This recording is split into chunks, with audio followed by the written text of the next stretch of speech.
जय जगन्नाथ सांग मैंने चलतु आज बनवा बिना पियाज रसुण कोबी चिली सांग मैंने मुझे कोबी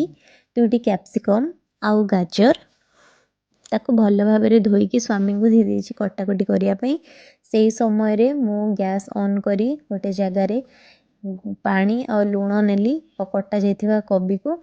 ताको 2 ରୁ 3 मिनिट सिझेली बेसी सिझेबेनी सांग माने कोबी नरम हो तापर ठंडा होइतिबा कोबी रे आपण कॉर्नफ्लावर हळदी गुंड लंका गुंड लुण पकई भल भाव गोलई देबे से भितर गैस ऑन करी कड़ाई रे तेल तातिया पई छाड़ी देबे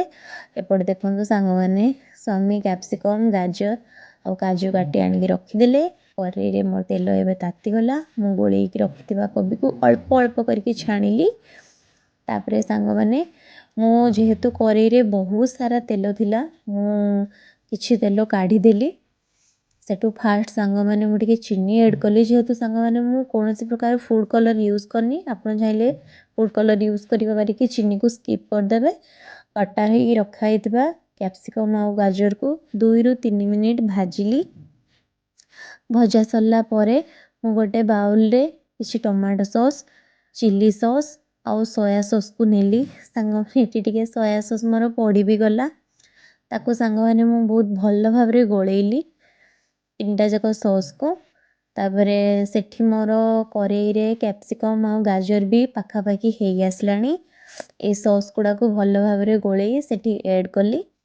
सॉस ऐड कर सारा परे पुणी कड़ाई रे मु 2 ରୁ 3 मिनिट ताको कसिली माने मसला को जहाँ भी थिला ताको कसिली लास्ट रे मुझे सांग माने लंका गुंड आउ लुण भी ऐड करची मत लगे आउ टिके कलर हम आउ टिके टेस्ट कली जेहेतु लुण टिके कम थिला मु आउ टिके लुण भी ऐड करदेली सेठू छणा होइतिबा कोबी को मो कड़ाई रे पुणी 4 ରୁ 5 मिनिट भल भाव रे गोलैली कहीं सांग माने सॉस गुड़ा भितर को जीव माने मसला जहाँ भी सब कषा होइतिला तापरे सेठू मु टिके ग्रेवी पाई पानी रे अल्प किछि कॉर्नफ्लावर ने गोलई से ऐड कली सांग माने देखंदु पाखापाखी मोर कोबी चिली हो आसलानी कटा ही रखाई धनिया पत्र काजू आ मोर फेवरेट खसा को मु लास्ट रे ऐड कली सांग माने प्रस्तुत हो गला बिना पियाज रसुण कोबी चिली